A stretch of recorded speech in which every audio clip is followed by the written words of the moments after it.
The Giver by Lois Lowry. Chapter 13. Days went by, and weeks.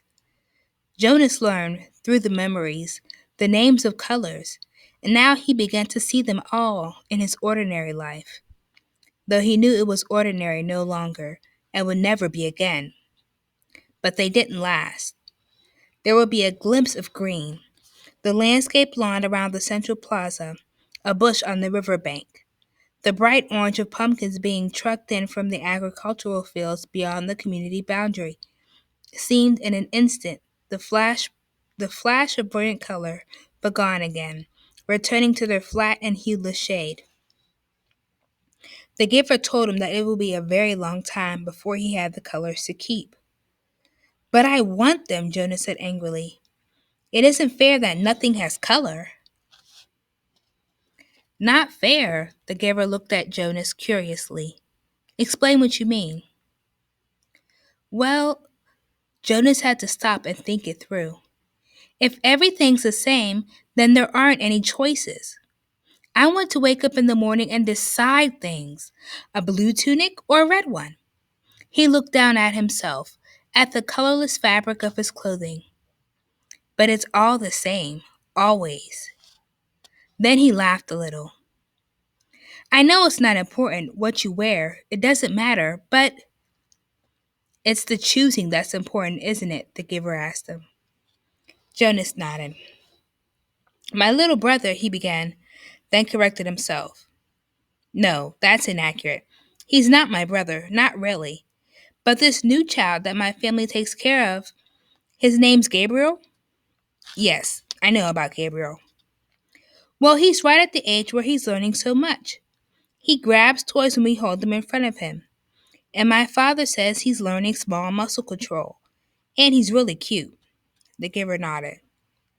But now that I can see colors, at least sometimes, I was just thinking, what if we could hold up things that were bright red or bright yellow and he could choose instead of the sameness? He might make the wrong choices. Oh, Jonas was silent for a minute. Oh, I see what you mean.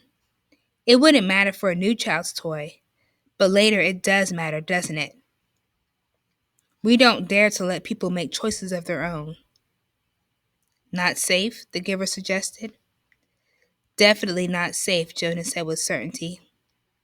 What if they were allowed to choose their own mate and chose wrong? Or what if, he went on almost laughing at the absurdity, they chose their own jobs? Frightening, isn't it? The giver said. Jonas chuckled. Very frightening. I can't even imagine it. We really have to protect people from wrong choices. It's safer. Yes, Jonas agreed. Much safer. But when the conversation turned to other things, Jonas was left still with a feeling of frustration that he didn't understand. He found that he was often angry now, irrationally angry at his groupmates, that they were satisfied with their lives which had none of the vibrance his own was taking on. And he was angry at himself, that he could not change that for them. He tried, without asking permission from the giver because he feared, or knew, that it would be denied. He tried to give his new awareness to his friends. Asher, Jonas said one morning, look at those flowers very carefully. They were standing beside a bed of geraniums planted near the Hall of Open Records.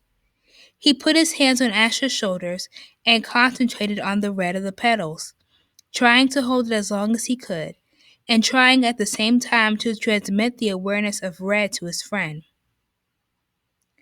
What's the matter? Asher asked uneasily. Is something wrong? He moved away from Jonas's hands. It was extremely rude for one citizen to touch another outside of family units. No, nothing. I thought for a minute that they were wilting, and we should let the gardening crew know they need more watering. Jonas sighed and turned away. One evening he came home from his training, weighted with new knowledge. The giver had chosen a startling and disturbing memory that day. Under the touch of his hands, Jonas had found himself suddenly in a place that was completely alien, hot and windswept under a vast blue sky. There were tufts of sparse grass, a few bushes and rocks, and nearby he could see an area of thicker vegetation, broad low trees outlined against the sky. He could hear noises, the sharp crack of weapons. He perceived the word guns, and then shouts, and an immense crashing thud as something fell, tearing branches from the trees. He heard voices calling to one another, peering from the place where he stood hidden behind some shrubbery. He was reminded of what the giver had told him, that there had been a time when flesh had different colors. Two of these men had dark brown skin, the others were light. Going closer, he watched them hack the tusk from a motionless elephant on the ground and haul them away, spattered with blood. He felt himself overwhelmed with a new perception of the color he knew as red. Then the men were gone, speeding toward the horizon in a vehicle that spit pebbles from its whirling tires. One hit his forehead and stung him there.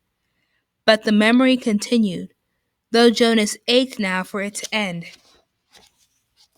Now he saw another elephant emerge from the place where it had stood hidden in the trees. Very slowly it walked to the mutilated body and looked down. With its sinuous trunk, it stroked the huge corpse. Then it reached up, broke some leafy branches with a snap, and draped them over the mass of torn, thick flesh. Finally, it tilted its massive head, raised its trunk, and roared into the empty landscape. Jonas had never heard such a sound. It was a sound of rage and grief, and it seemed never to end. He could still hear it when he opened his eyes and lay anguished on the bed where he received the memories. It continued to roar into his consciousness as he pedaled slowly home. Lily, he asked that evening when his sister took her comfort object, the stuffed elephant, from the shelf. Did you know that once there really were elephants? Live ones? She glanced down at the ragged comfort object and grinned. Right, she said skeptically. Sure, Jonas. Jonas went and sat beside them while his father untied Lily's hair ribbons and combed her hair. He placed one hand on each of their shoulders. With all of his being, he tried to give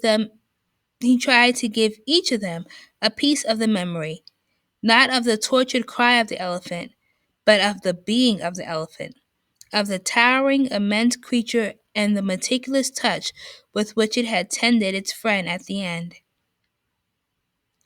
But his father had continued to comb Lily's long hair, and Lily, impatient, had finally wiggled under her brother's touch. Jonas, she said, you're hurting me with your hand. I apologize for hurting you, Lily, Jonas mumbled, and took his hand away. Accept your apology, Lily responded indifferently, stroking the lifeless elephant. Giver, Jonas asked once, as they prepared for the day's work. Don't you have a spouse? Aren't you allowed to apply for one? Although he was exempted from the rules against rudeness, he was aware that this was a rude question. But the giver had encouraged all of his questions, not seeming to be embarrassed or offended by even the most personal. The giver chuckled. No, there's no rule against it. And I did have a spouse. You're forgetting how old I am, Jonas. My former spouse lives now with the childless adults. Oh, of course. Jonas had forgotten the giver's obvious age. When adults of the community became older, their lives became different. They were no longer needed to create family units. Jonas's own parents, when he and Lily were grown, would go to live with the childless adults. You'll be able to apply for a spouse, Jonas, if you want to. I'll warn you, though, that it will be difficult. Your living arrangements will have to be different from those of most family units, because the books are forbidden to citizens. You and I are the only ones with access to the books. Jonas glanced around the astonishing array of volumes. From time to time now, he could see their colors. With their hours together, his and the giver's consumed by conversation and by the transmission of memories, Jonas had not yet opened any of the books. But he read the titles here and there, and knew that they contained all the knowledge of centuries, and that one day they will belong to him. So if I have a spouse and maybe children, I will have to hide the books from them? The giver nodded. I wasn't permitted to share the books with my spouse. That without with my spouse. That's correct. And there are other difficulties too. You remember the rule that says the new receiver can't talk about his training? Jonas nodded. Of course he remembered. It had turned out by far to be the most frustrating of the rules he was required to obey. When you become the official receiver, when we're finished here, you'll be given a whole new set of rules. Those are the rules that I obey. And it won't surprise you that I am forbidden to talk about my work to anyone except the new receiver. That's you, of course. So there will be a whole part of your life with which you won't be able to share with a family. It's hard, Jonas. It was hard for me. You do understand, don't you, that this is my life? The memories? Jonas nodded again, but he was puzzled. Didn't life consist of the things you did each day? There wasn't anything else, really. I've seen you taking walks, he said. The giver sighed. I walk. I eat at mealtime. And when I am called by the committee of elders, I appear before them to give them counsel and advice. Do you advise them often? Jonas was a little frightened at the thought that one day he would be the one to advise the ruling body. But the giver said no. Rarely. Only when they are faced with something that they have not experienced before. Then they call upon me to use the memories and advise them. But it very seldom happens. Sometimes I wish they'd ask for my wisdom more often. There are so many things I could tell them, things I wish they would change. But they don't want change. Life here is so orderly, so predictable, so painless. It's what they've chosen. I don't know why they even need a receiver then, if they never call upon him, Jonas commented. They need me. And you, the giver said, but didn't explain. They were reminded of that 10 years ago. What happened 10 years ago? Jonas asked. Oh, I know. You tried to train a successor and it failed. Why? Why did that remind them? The giver smiled grimly. When the new receiver failed, the memories that she had received were released. They didn't come back to me. They went. He paused and seemed to be struggling with the concept. I don't know exactly. They went to the place where memories once existed before receivers were created. Some place out there. He gestured vaguely with his arm. And then the people had access to them. Apparently, that's the way it was once. Everyone had access to memories. It was chaos, he said. They really suffered for a while. Finally, it subsided as the memories were assimilated. But it certainly made them aware of how they need a receiver to contain all that pain and knowledge. But you have to suffer like that all the time, Jonas pointed out. The giver nodded. And you will. It's my life. It will be yours. Jonas thought about it, about what it would be like for him. Along with walking and eating, he looked around the walls of books. Reading, that's it? The giver shook his head. Those are simply the things that I do. My life is here. In this room? The giver shook his head. He put his hands to his own face, to his chest. No, here, in my being, where the memories are. My instructors in science and technology have taught us about how the brain works, Jonas told him eagerly. It's full of electrical impulses. It's like a computer. If you stimulate one part of the brain with an electrode, He stopped talking. He could see an odd look on the giver's face. They know nothing, the giver said bitterly. Jonas was shocked. Since the first day in the annex room, they had together disregarded the rules about rudeness, and Jonas felt comfortable with that now. But this was different, and far beyond rude. This was a terrible accusation. What if someone had heard? He glanced quickly at the wall speaker, terrified that the committee might be listening as they could at any time. But, as always during their sessions together, the switch had been turned to off.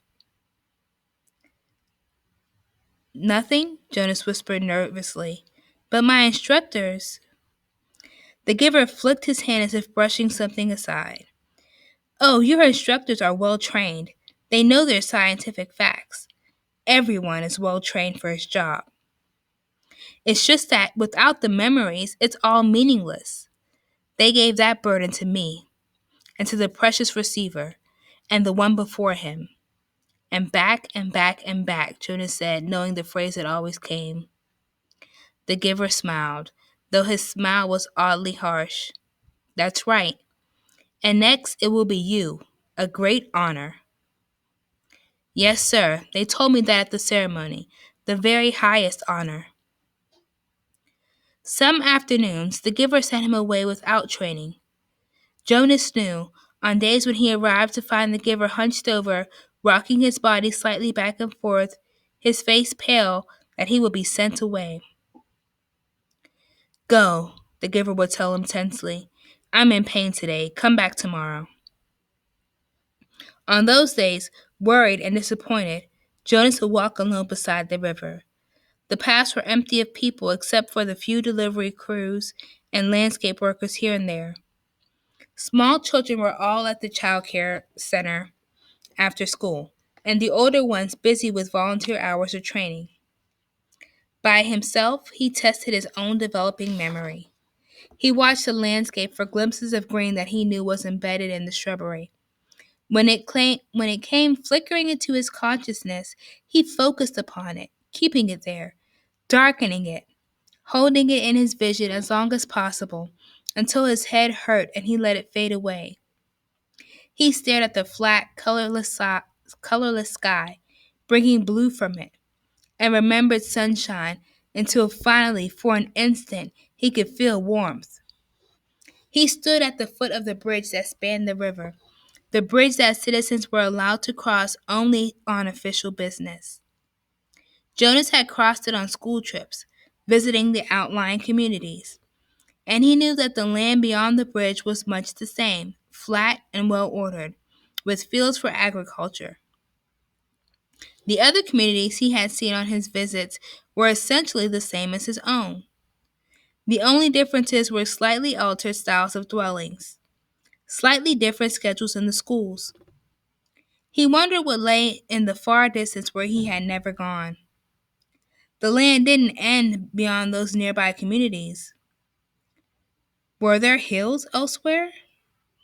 Were there vast, wind-torn areas like the place he had seen in memory, the place where the elephant died? Giver, he asked one afternoon following a day when he had been sent away, what causes you pain? When the giver was silent, Jonas continued. The chief elder told me at the beginning that the receiving of memory causes terrible pain. And you described for me what the failure of the last new receiver released painful memories to the community.